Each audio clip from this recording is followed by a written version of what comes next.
बिस्मिल्लाहिर्रहमानिर्रहीम। अस्सलाम वालेकुम स्टूडेंट्स। 8th क्लास का आज हम साइंस का यूनिट नंबर 1 का लास्ट लेक्चर पढ़ेंगे। आज के लेक्चर में हम जो है वो एक्सरसाइज के एमसीक्यूज पढ़ेंगे। पहला हमारा एमसीक्यू है न्यूरॉन जो किसी स्टिमुलस के रद्द अमल के लिए फैसला करती है, यानी एक स्टिमुलस जो होती है वो हमें पता है सेंसरी न्यूरॉन के जरिए से पैगाम पहुंचता है, तो उसका रद्द अमल कौन करती है, यानी पैगाम तो पहुंच गया, पैगाम पहुंचने के बाद उसका जवाब किसने देना है। तो आपको पता है हमारे जिसमें 3 न्यूरॉन्स होती हैं, सेंसरी न्यूरॉन्स, इंटर न्यूरॉन्स और मोटर न्यूरॉन्स।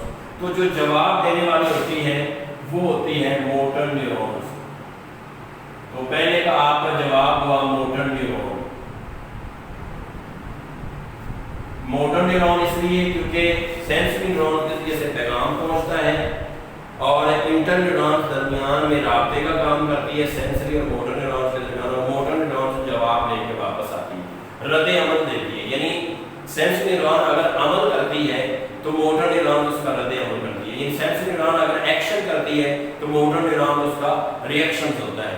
यानी सेंसरी न्यूरॉन अगर जो स्टिमुलस भेजती है तो आगे से जो मोटर न्यूरॉन है वो उसका रिस्पॉन्स देती है।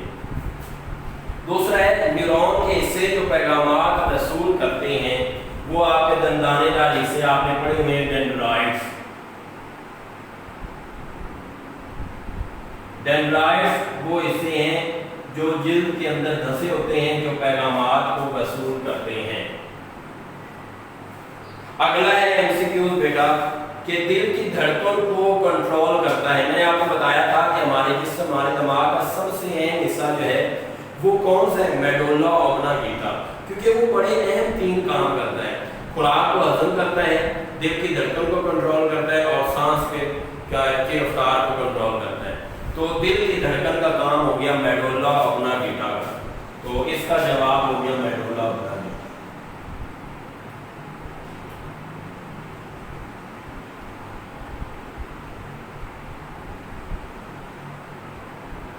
Medulla oblongata. आगे जो हमारा एमसीक्यू नंबर 4 है, साथ साथ मौजूद बहुत सी एक्सोन्स जो एक ही शीट में लिपटी होती हैं, जो एक ही शीट में लिपटी होती हैं, इसका आंसर बेटा नर्व बन जाती हैं, वो नर्व कहलाती हैं, क्योंकि जब नर्व सेल्स मिलती हैं तो नर्व बनती हैं, क्योंकि वो एक ग्रुप बन जाता है, ग्रुप बनने के बाद वो नर्व सेल्स नहीं रहते बल्कि नर्व बन जाते हैं। सेंसरी न्यूरॉन्स पैगामात पहुंचाती हैं। अब सेंसरी न्यूरॉन पैगामात 2 हिस्सों तक पहुंचाती हैं। अब मैंने आपको बताया था कि जो सेंट्रल नर्वस सिस्टम है वो 2 हिस्सों पर मुश्तमिल है, दिमाग और स्पाइनल कॉर्ड तक। तो इसका भी जवाब यही है कि सेंसरी न्यूरॉन पैगाम 2 हिस्सों तक पहुंचाती है, दिमाग तक या फिर स्पाइनल कॉर्ड तक। दिमाग और स्पाइनल कॉर्ड, दिमाग और स्पाइनल कॉर्ड।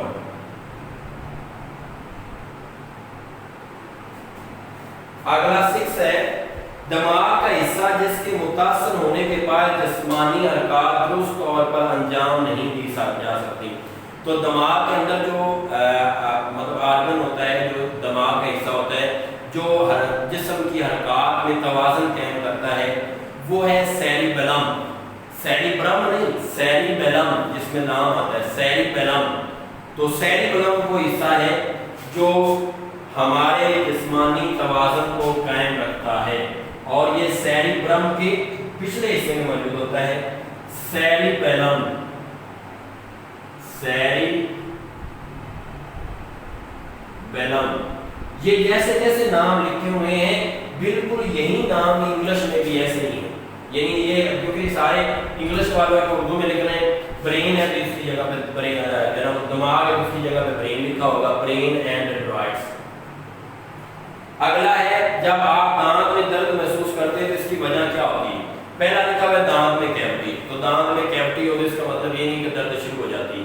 दर्द तब तक शुरू नहीं होती जब तक वो कैविटी फैल के हमारी नर्व तक नहीं पहुंचती, और जब वो नर्व तक पहुंच जाती है तो तब नर्व के जरिए से उस कैविटी का पैगाम दिमाग तक जाता है और फिर दर्द शुरू हो जाती है। पहले दिन जब कैविटी लगती तो दर्द शुरू नहीं होता, इसलिए दांत में कैविटी ये भी। तो इसका जो जवाब है वो है सबसे एंड पे دانت کی کیوٹی کا نرس تک پہنچ جانا اور نرس کا دماغ کو پیغام بھیجنا، یعنی جب دانت کی کیوٹی نرس تک پہنچ جاتی ہے اور نرس پھر آگے دماغ کو پیغام بھیجتی ہے، تو دانت کی کیوٹی کا نرس تک پہنچنا، دانت کی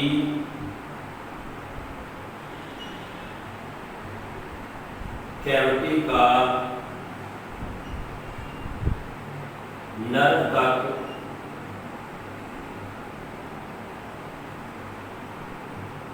پہنچ جانا اور نرو کا دماغ کو پیغام بھیجنا، اور نرو کا دماغ کو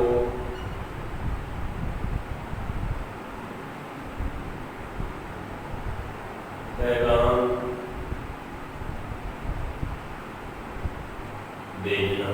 تو یہ تھا ہمارا کوسچن نمبر MCQ نمبر 7 کہ جب آپ لوگوں کے پاس دان میں کیوٹی لگتی ہے تو تب تک درد محسوس نہیں ہوتا جب تک وہ کیوٹی پھیل کے نرس تک نہ پہنچے۔ جب نرس تک پہنچتی ہے تو نرس پھر وہ پیغام دماغ کو بھیجتی ہے، جس کی وجہ سے درد شروع ہو جاتا ہے۔ آپ کا MCQ نمبر 8، جسم کا حصہ جو خون سے نائٹروجنی فاضل مادے الگ کرتا ہے، یہ میں نے پہلا سوال آپ لوگوں کو پچھلے دوسرے لیکچر میں پڑھایا تھا کہ جو فاضل مادے خون سے نکالے جاتے ہیں یہ گردے کا کام ہے، گردے یعنی کڈنی۔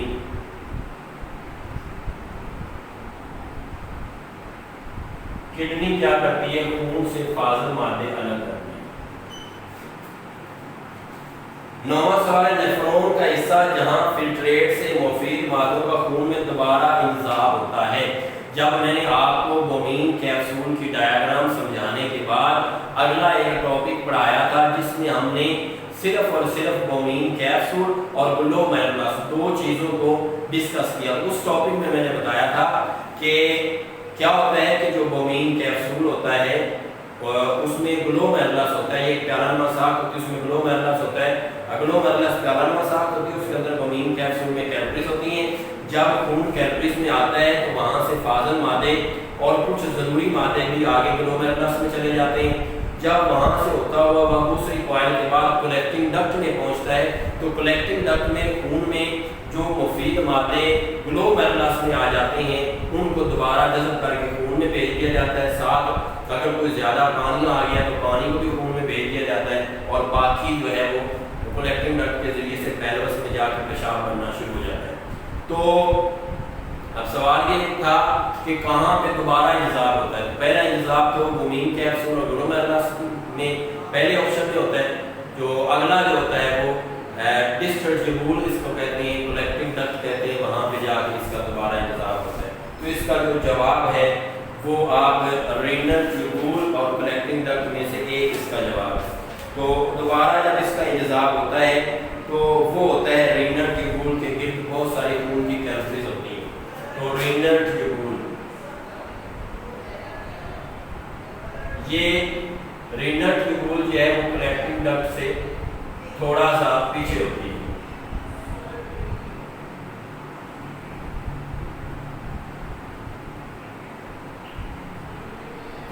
رینل ٹیوبول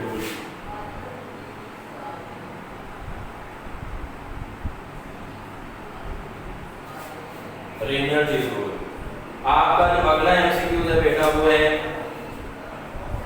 نیفرون کا کیا کام ہے؟ بیٹا نیفرون کا کام ہے پیشاب بنانا۔ نیفرون کا کیا کام ہے؟